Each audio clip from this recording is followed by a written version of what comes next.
जब अंग्रेज गए थे तब दो टुकड़े करके गए, एक भारत एक पाकिस्तान। हम एक साथ आज़ाद हुए 1947 में। 15 अगस्त हमारी आज़ादी का जश्न है, 14 अगस्त पाकिस्तान मनाता है। लेकिन इन 78 सालों में एक साथ आज़ादी मिलने के बावजूद और आबादी का बोझ जबकि पाकिस्तान पर कम, आज पाकिस्तान की आबादी लगभग उतनी है जितनी हमारे अकेले उत्तर प्रदेश की है, 25 करोड़, और कहाँ हम 140 करोड़। तो आबादी का बोझ भी नहीं उनके ऊपर। लेकिन फिर भी अगर आप तरक्की के मामले में देखें तो वो कहाँ है। पाकिस्तान के ऊपर जो कर्ज है, पाकिस्तान में जो महंगाई है, बेरोजगारी है, भुखमरी है, डेवलपमेंट के नाम पे लगभग पूरा पाकिस्तानी एक तरह से चीन को सौंप रखा है। सबसे ज़्यादा इन्वेस्टमेंट चीन का है। आज़ाद एक साथ हुए थे 1947 में, लेकिन देखिए कि हमारे यहाँ पहला चुनाव 51 में हो गया और पाकिस्तान को अपना चुनाव कराने के लिए 23 साल इंतज़ार करना पड़ा। पाकिस्तान में जो पहला चुनाव हुआ था 1970 में हुआ था, 1970 में। पिछले 78 सालों में 35 साल बल्कि 32 साल पाकिस्तानी फौज ने हुकूमत की, लास्ट 78 ईयर्स। और अब पहलगाम के बाद सरहद पार से बड़े बड़े बोल बोले जा रहे हैं कि अगर सिंधु का पानी रोका या कुछ स्ट्राइक किया तो मुंह तोड़ जवाब मिलेगा। सारी बातें हो रही हैं। तो जब हालात ऐसे हैं, हालांकि जंग कभी भी अच्छी चीज़ नहीं रही, तो लगा कि क्यों ना इंडिया और पाकिस्तान की ताकत की तस्वीरें आपके सामने रखूं पूरी एक डेटा के साथ। पूरी दुनिया में जितने देश हैं उन देशों की आर्मी की रैंकिंग होती है उनकी सैनिक ताकत की, कि कौन कितना ताकतवर है। इस सैनिक ताकत में भारत की रैंकिंग है 4थे नंबर पर और पाकिस्तान आता है 12वें नंबर पर, यानी हमसे 8 पायदान नीचे है। इसके अलावा आप हथियार से लेकर, रसद से लेकर, रूट से लेकर जंगी साजो सामान की बात करें तो मुकाबला नहीं है। भारत और पाकिस्तान की पूरी सैनिक ताकत क्या है, किसके पास कैसे हथियार हैं, किसके पास कितनी सहूलियत है, एयरपोर्ट्स है, बंदरगाह है, जंगी बेड़े, जंगी जहाज हैं, ये सारी चीज़ें आपके सामने हैं। ग्लोबल फायर पावर, ये दुनिया की तमाम सैनिक जो ताकत होती है दुनिया के अलग अलग देशों की, उसका ये रिकॉर्ड मेंटेन करती है। तो ग्लोबल फायर पावर की 2025 की यानी लेटेस्ट रिपोर्ट इसी 2025 की, अभी 4था महीना चल रहा है। तो जो सैनिक स्ट्रेंथ रैंकिंग दी गई है उसमें भारत 4थे नंबर पर है और पाकिस्तान 8 पायदान नीचे जाकर 12वें नंबर पर है। 145 देशों की रैंकिंग की गई थी इस पूरे मामले में और उन 145 देशों में भारत को 4th पोजीशन दिया गया ताकत के हिसाब से। इंडियन आर्मी के पास इस वक्त 22 लाख अफसर और जवान हैं, 22 lakhs। पूरे देश में हमारे पास जितने भी आर्मी के लोग हैं 22 लाख का परिवार है ये, 22 lakhs। 4201 टैंक हैं इस वक्त भारत के पास, 1.5 लाख बख्तरबंद गाड़ियां हैं, 100 सेल्फ प्रोपेल्ड आर्टिलरी है, 3975 यानी 3975 खींच कर ले जाने वाली आर्टिलरी है। इसके अलावा मल्टी बैरल रॉकेट आर्टिलरी की तादाद 264 है। ये सब जंग के दौरान सबसे कारगर चीज़ें जो साबित होती हैं। तो ये तेरी इंडियन आर्मी की बात, 22 लाख आर्मी के जवान। अब आइए, चूँकि सेना के 3 अंग होते हैं, तो ये तो हो गया आर्मी। अब हमारी air force, Indian air force. Indian air force में कुल 3,10,000 3,10,000 सैनिक है, मतलब एयरफोर्स के स्टाफ। तो 22 लाख हो गए इंडियन आर्मी में और 3,10,000 इनको मिला देते हैं तो 22 और 3 25,10,000 हो गए। तो एयरफोर्स में हमारे पास 3,10,000 है सैनिक। 2229 2229 विमान है। इनमें से 513 फाइटर जेट है, लड़ाकू विमान। 270 270 ट्रांसपोर्ट विमान है, जो ऐसे जंग की सूरत में असलहे और बाकी चीज़ पहुंचाते हैं। इसके अलावा इन सारे जो विमान हैं, 130 हमला करने वाले इसमें विमान हैं, जो ट्रांसपोर्ट भी कर सकते हैं और हम अटैक भी कर सकते हैं। 351 ट्रेनर और 6 टैंकर फ्लीट के विमान हैं। टैंकर वैंकर भी पहुंचाना हो तो वो भी काम हो जाएगा जहां ज़रूरत पड़ेगी। भारतीय सेना के तीनों अंगों को मिला दें, आर्मी, एयरफोर्स एंड नेवी, तो इन सबको अगर मिलाकर देखा जाए तो हमारे पास 899 हेलीकॉप्टर हैं, चॉपर है 899, जिनमें से 80 अटैक हेलीकॉप्टर है, यानी ये एक तरह से जंगी जहाज है। अब नेवी के पास आते हैं। आर्मी और एयरफोर्स की बात हो गई।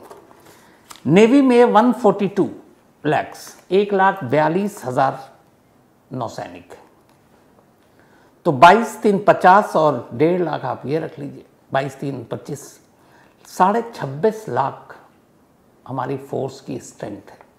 26.5 लाख एयरफोर्स में, आर्मी में और नेवी में। हमारे पास कुल 293 पोत हैं, जिनमें विमान ढोने वाले 13, डिस्ट्रॉयर 14, इसके अलावा सबमरीन और 18 कॉर्वेट युद्ध पोत हैं। तो कुल मिलाकर अब लॉजिस्टिक देखें, हमारे पास प्लेन भी है, फाइटर जेट है, सब कुछ हो गया, लेकिन अभी इन सबको लॉजिस्टिक भी तो चाहिए। आप फाइटर जेट कहाँ से उड़ाओगे जब ज़रूरत पड़ेगी, जल्दी अटैक करना है। तो उस मामले में भी पूरी तैयारी जो की गई, उसी का नतीजा है कि इस वक्त इंडियन आर्मी के पास कुल 311 एयरपोर्ट्स हैं, 311 एयरपोर्ट इंडिया में, इंडियन आर्मी के पास 56 बंदरगाह हैं, 63 लाख किलोमीटर की सड़क है, 63 लाख किलोमीटर की सड़क और 65,000 किलोमीटर की रेलवे कवरेज है। तो मतलब 311 एयरपोर्ट, 56 बंदरगाह, 63 लाख किलोमीटर लंबी सड़क और 65,000 किलोमीटर रेलवे की लाइनें, जिनसे आप ये सारी चीज़ें पहुंचा सकते हैं। तो ये सिर्फ भारत के 3 सेना की ताकत, लॉजिस्टिक, हथियार, ये ग्लोबल फायर पावर की रिपोर्ट के हिसाब से, जिसमें इंडिया की पोजीशन 4th रैंकिंग है, पाकिस्तान 8 नीचे 12th रैंकिंग पर। अब आइए इसी का कंपेयर करते हैं पाकिस्तान के साथ। पाकिस्तान की आबादी 25 करोड़ और ग्लोबल फायर पावर के रिपोर्ट के हिसाब से पाकिस्तानी सेना में इस वक्त कुल 13,11,000 13,11,000 की फोर्स है उनकी। इनमें से 124 लाख नेवी में है और 78,000 एयरफोर्स में है। तो ये सब मिलाकर उनके 13,11,000 हैं। अब अगर आप देखें इस हिसाब से तो 1.24 यानी 1.25 लाख नेवी में है। भारत में जो नेवी में है वो है 1,42,000। जो एयरफोर्स में है इनके 78,000 है पाकिस्तान में। इंडियन एयरफोर्स में जो है वो 3,10,000, मतलब लगभग 4 गुना से ज़्यादा। पाकिस्तान के पास कुल 1399 यानी 1399 प्लेन है, जिनमें से 328 जेट फाइटर है, 328 लड़ाकू विमान है, 90 अटैक टाइप के प्लेन हैं, 64 ट्रांसपोर्ट प्लेन हैं, 565 ट्रेनर, 4 टैंकर फ्लीट, 373 हेलीकॉप्टर हैं, जिनमें 57 अटैक हेलीकॉप्टर हैं जो हमला कर सकते हैं। पाकिस्तान के पास 2627 यानी 2,672 टैंक, इसके अलावा 17.5 लाख गाड़ियां हैं, 662 सेल्फ प्रोपेल्ड आर्टिलरी, 2629 खींच कर ले जाने वाली आर्टिलरी और 600 मल्टी बैरल रॉकेट आर्टिलरी इनके पास। पाकिस्तान नेवी के पास कुल 121 युद्धपोत हैं, जिनमें 9 फ्रिगेट्स, 9 कॉर्वेट्स, 8 सबमरीन और 69 पेट्रोल वेसल्स हैं। अब लॉजिस्टिक की बात करें तो पाकिस्तान के पास, जैसे हमारे पास जो बंदरगाह है 56 है, जहाँ से आप नेवी के लोग मूव करेंगे। पाकिस्तान के पास जो बंदरगाह है वो सिर्फ 3 है। 56 इंडिया के पास है, लेकिन पाकिस्तान के पास सिर्फ 3 है। 116 एयरपोर्ट है पाकिस्तान के पास, भारत के पास 311 एयरपोर्ट है। 60 मर्चेंट मैरीन फ्लीट है उनके पास। इसके अलावा 2,64,000 किलोमीटर की सड़क और 11,900 किलोमीटर लंबी रेलवे कवरेज। यानी पाकिस्तान के पास 2,64,000 किलोमीटर की सड़क है। और अगर वही आप इंडिया के लॉजिस्टिक के हिसाब से देखें तो इंडिया के पास जो सड़क की लंबाई है वो around 63 lakh kilometre, 63 lakh kilometre, और रेलवे ट्रैक 65,000 किलोमीटर, जबकि पाकिस्तान के पास रेलवे ट्रैक 12,000 किलोमीटर। तो ये तो इन दोनों की सेना की ताकत, लॉजिस्टिक, उसके बारे में रिपोर्ट। अब आइए जिसकी बात सबसे ज़्यादा होती है, पाकिस्तान के कई मंत्री नेता अभी बयान दे रहे थे हमारे पास न्यूक्लियर है, वो हमने ऐसे ही नहीं रखे हैं, हम चौराहे पे नुमाइश के लिए नहीं रखा हुआ है। तो पाकिस्तान के पास और इंडिया के पास न्यूक्लियर वेपन कितना है? एक Swedish think tank Stockholm International Peace Research Institute CPRE की 2024 की रिपोर्ट है, और इस रिपोर्ट के हिसाब से इस वक्त इंडिया के पास 172, 2 साल पहले तक 2022 तक भारत के पास 125 के करीब न्यूक्लियर वेपन थे और पाकिस्तान के पास 140 से ज़्यादा थे। लेकिन लेटेस्ट रिपोर्ट के हिसाब से अब इंडिया के पास 172 न्यूक्लियर वेपन है और पाकिस्तान के पास 170, यानी कि इंडिया से 2 कम न्यूक्लियर वॉरहेड है। अब इस मामले में अगर हम दुनिया की बात करें एक तो और की ये जो वॉरहेड है, जहाँ जहाँ न्यूक्लियर वॉरहेड को रखा जाता है हर देश बाकी देश से छुपा कर रखता है। उसकी एक वजह है कि मालूम है कि अगर हमें पता चल जाए पाकिस्तान में इस जगह पे सारे उनके परमाणु बम पड़े हुए हैं तो हम आसानी से जंग के खतरे को टालने के लिए उसी जगह पर अटैक करके उनके सारे परमाणु बम उसी जगह नेस्तो नाबूद कर देंगे। तो ये सब लोकेशन पर ये लोग गुप्त तरीके से, बेहद खुफिया तरीके से उसको डिप्लॉय करके रखते हैं कि जब ज़रूरत होगी तो अचानक अटैक करेंगे। हर कंट्री जो न्यूक्लियर वेपन कंट्री है वो यही करता है। अब यहाँ पे ये है कि इंडिया पाकिस्तान के बीच जो तनाव है, तो बार बार बात आ रही है कि चीन भी इसमें घुस सकता है, क्योंकि चीन का बहुत कुछ दांव पे लगा हुआ है। चीन ने एक तरह से पाकिस्तान को खरीद ही रखा है, सारे अपने इन्वेस्ट वहीं पे कर रखा, बहुत भारी भरकम रकम। पाकिस्तान डूबेगा तो चीन की हालत ख़राब हो जाएगी। इसीलिए पाकिस्तान को भी पता है कि भाई तुम्हारा बहुत पैसा यहाँ लगा हुआ है तो तुम हमारी मदद करोगे। तो एक ये भी ख़तरा है कि इसमें चीन भी कूदेगा। तो चीन जो है इस दुनिया की तीसरी सबसे बड़ी न्यूक्लियर पावर है। चीन के पास इंडिया और पाकिस्तान से ज़्यादा न्यूक्लियर बॉम्ब है। चीन के पास इस वक्त 410 वॉरहेड है, मतलब हमारे 170 और उधर 172 को छोड़ दे तो। अब आजकल टेक्नोलॉजी के हिसाब से ड्रोन का मामला है, आपने देखा होगा बहुत सारे, ख़ासतौर पर अभी इजराइल और फ़िलिस्तीन में जो कुछ हुआ और जो हमास और इनके कुछ लीडर को निशाना बनाया गया ड्रोन के ज़रिए। तो आजकल ड्रोन से आप बैठे बैठे टारगेट को सेट कीजिए और टारगेट को निशाना बनाइए। तो ड्रोन एक बहुत कारगर हथियार इस वक्त और आने वाले दौर में होने जा रहा है, जहाँ कोई ख़तरा नहीं है, क्योंकि ड्रोन में कोई आपका आदमी भी नहीं होगा, कोई फौजी भी नहीं होगा और एक अपना काम भी कर जाएगा। तो ड्रोन के मामले में भारत पाकिस्तान से बहुत आगे है। इस वक्त बहुत सारे ऑर्डर दिए हुए हैं और करीब 5000 ड्रोन के बारे में यह कि अपने पास है। अभी यूएस से भी ऑर्डर दिया गया था और वो भी ड्रोन की डिलीवरी होने वाली है। पाकिस्तान के पास जो ड्रोन है उनके पास हैं, लेकिन जितनी इंडिया के पास है उससे बहुत कम ड्रोन है। तो ड्रोन के मामले में भी पाकिस्तान पीछे है। अब अगर आप खर्चे के हिसाब पे आए, अब इतनी भारी भरकम फौज होगी, इतने सारे गोला बारूद की ज़रूरत पड़ेगी, खाली फौज से काम चलता नहीं है। आप जंग ना भी हो तो ट्रेनिंग के लिए आपको रसद चाहिए, गोला बारूद चाहिए, असलहा चाहिए, उस पर ख़र्चा होता है। एलओसी पर निगरानी चाहिए, बॉर्डर पर निगरानी चाहिए। तो सैन्य खर्च के मामले में मतलब डिफेंस पे जो खर्च करते हैं सारी चीज़ों पर, उसमें भारत किस नंबर पर है इसकी भी एक रिपोर्ट है। और इस रिपोर्ट के हिसाब से नंबर 1 पूरी दुनिया में जो सबसे ज़्यादा सेना पर पैसे खर्च करने वाला देश है वो अमेरिका है। शायद इसीलिए सुपर पावर कहलाता है अपने आप को।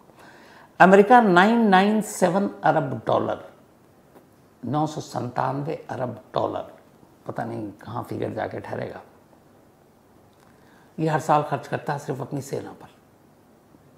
मतलब लगभग 1000 अरब डॉलर अमेरिका करता है। नंबर 2 पे चीन है, लेकिन रकम में काफ़ी गैप है। अमेरिका के अगर 997 यानी लगभग 1000 अरब डॉलर हैं, तो चीन के हैं 314 अरब डॉलर यानी 314 अरब डॉलर। लगभग अमेरिका का 3 गुना ज़्यादा है, चीन का 3 गुना कम है। तीसरे नंबर पर है रशिया। रशिया के हैं 149 अरब डॉलर, यानी कि ये भी चीन से लगभग आधा है। रूस 149।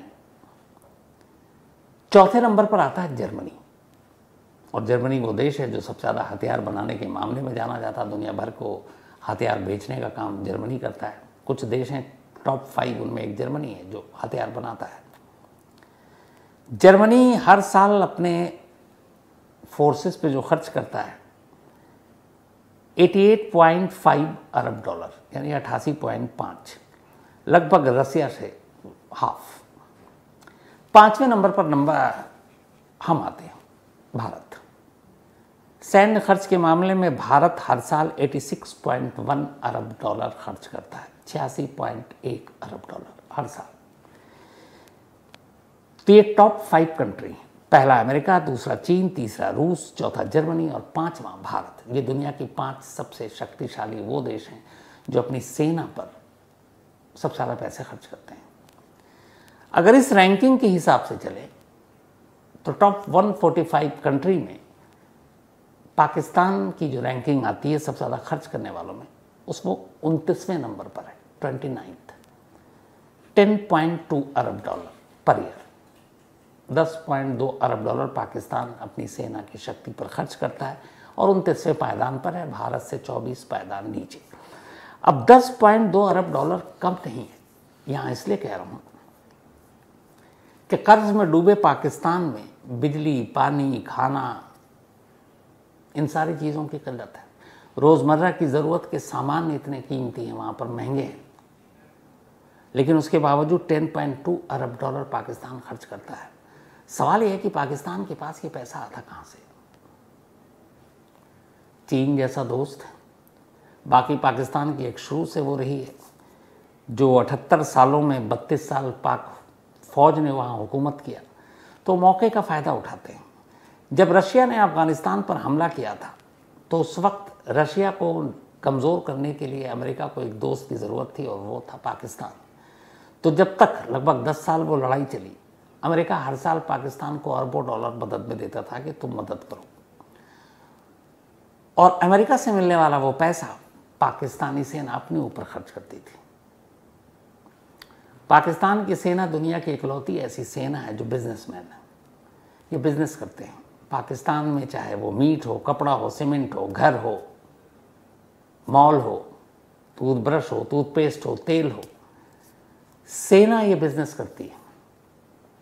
पाकिस्तान की सेना की हालत ये है कि एक डेटा है कि वहाँ की पाकिस्तान को आप बेशक कहें कि कर्ज में डूबा हुआ है, गरीब है, लेकिन वहाँ की सेना जो है उनका कोई मुकाबला नहीं। जिस तरीके से वो अमीर हैं, उनके एक एक जनरल का परिवार मिलियन और बिलियन डॉलर उनके ऊपर है, और कुछ के तो स्विस बैंक में अकाउंट है। लास्ट में जब इमरान खान प्रधानमंत्री थे तब जनरल बाजवा पाकिस्तान आर्मी के चीफ, पाकिस्तान आर्मी के इस चीफ के फैमिली के पास पाकिस्तान की एक रिपोर्ट आई है, 12.7 अरब डॉलर इनकी प्रॉपर्टी है। 12.7 पाकिस्तान का जो खर्च था, आपको बताया टॉप 5 में अगर सेना पर खर्च करते हैं 10.2 अरब डॉलर, पाकिस्तान हर साल सेना पर खर्च करती है 10.2 अरब डॉलर, और उनके एक जनरल की फैमिली की पूरी प्रॉपर्टी और संपत्ति जो थी वो 12.7 अरब डॉलर था। यानी पूरी पाकिस्तानी सेना पर जितने पैसे खर्च होते हैं उससे ज़्यादा तो एक जनरल की फैमिली के पास पैसा था। ये पैसे कहाँ से आए? आर्मी से ही। जब तक बाजवा रहे इनका कार्यकाल भी इमरान खान ने बढ़ा दिया था। इनकी वाइफ 2016 में जो जनरल बाजवा की वाइफ थी आयशा अमजद, ज़ीरो थी, हाउसवाइफ थी। हाउसवाइफ की कोई कमाई तो होती नहीं है 2016 में। लेकिन उसके बाद 6 साल बाद इनकी वाइफ की अपनी जो नेटवर्थ थी, इनके पास जो पैसे थे वो 2.2 अरब पाकिस्तानी रुपए थे। 6 साल में 2.2 अरब। और सोचिए हाउसवाइफ है, इनकी बीवी हो, इनके बेटे हों, इनके दामाद हों, ये सब अरबपति हैं और अब ऐश की ज़िंदगी जी रहे। पाकिस्तान के 2-3 ऐसे और जनरल और लीडर रहे जिनके स्विस बैंक में अकाउंट है। 2 के तो नाम भी शाया हुए थे, पब्लिश हुए थे, इंक्वायरी भी हुई लेकिन कुछ नहीं हुआ। तो पाकिस्तान वो देश है जो असल में आर्मी का देश है। वहाँ वही होता है जो आर्मी चाहती है। और यही बताया कि 78 सालों में 32 साल उन्होंने हुकूमत की। और आज भी ये देखिए कि पाकिस्तान 1947 से लेकर 2025 तक वहाँ डेमोक्रेसी के नाम पे जब जब चुनाव हुए, एक भी प्राइम मिनिस्टर ने 5 साल कभी पूरा नहीं किया। एक ऐसा प्राइम मिनिस्टर नहीं हुआ जो 5 साल पूरा कर सकता, उससे पहले हटा दिया गया। जनरल अयूब से लेकर शुरुआत हुई और उसके बाद मुशर्रफ तक ये सब चलता रहा। तो ये पाकिस्तान की कहाँ पर खड़ा है और इधर भारत। इसके मुकाबले एक और चीज़, पाकिस्तान में पहले से ही लोग हाहाकार कर रहे हैं, गरीबी में है, महंगाई है, सब कुछ। अब इस जंग के माहौल में वो देश कितना पीछे जाएगा, इस बात का एहसास पाकिस्तान को है। और इसीलिए अब वो कि जांच करा लीजिए, रशिया से जांच करा लीजिए, चीन से जांच करा लीजिए कि पहलगाम अटैक में कौन है, हम नहीं हैं, लेकिन कुछ कीजिए मत। ये डर इसीलिए क्योंकि आप मुकाबले में कहीं खड़े नहीं हैं। लेकिन बदनसीबी ये है कि इस लास्ट 78 सालों से पहली लड़ाई जब इंडिया आज़ाद होते ही पहली बार लड़ा, कर मैंने आपको कहानी सुनाई, तो उसी कश्मीर से शुरू हुआ था। 1947 से आज 78 सालों में फिर ये नया ज़ख्म पहलगाम से मिला हमें। और ये पहलगाम उसी कश्मीर में है और वही कश्मीर वो है जिस पर पाकिस्तान हमेशा बुरी नज़र रखता है और जिसकी वजह से इन 78 सालों में कभी हमारा सरहद सुकून से नहीं रहा। पता नहीं आगे ऐसे कितने और मतलब मौके होंगे जब ये सुकून छीना जाएगा। तो ये थी आज की कहानी, दोनों देशों की तुलना की, दोनों देशों की आबादी से लेकर उनकी ताकत की, उनकी सैन्य ताकत की, उनकी रैंकिंग की। और जाहिर है इसमें कहीं भी पाकिस्तान ठहरता नहीं।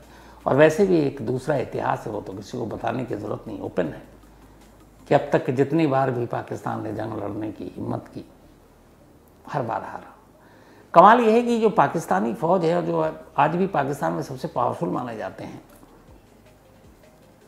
एक जंग कभी नहीं जीता, एक भी जंग नहीं जीते, लेकिन फिर भी आप वहाँ उनका आप ऑरा देखिए, मतलब हारे हुए सिपाही हैं सब।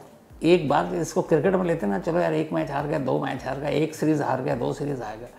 कायदे से तो देखें, ये जो 1947 कश्मीर वाली पहली, फिर 65, फिर 71, फिर 99 कारगिल, सारी सीरीज़ तो आप हार गए, लेकिन फिर भी बोलने की आदत नहीं गई है। मतलब हारने पे हारी सारी सीरीज हार रहे हैं और फिर भी आप देखिए। कम से कम इससे सबक लेना चाहिए और उनको सुकून से रहना चाहिए। बेगुनाहों का जो पहलगाम में किया, इन चीज़ों से बाज आए।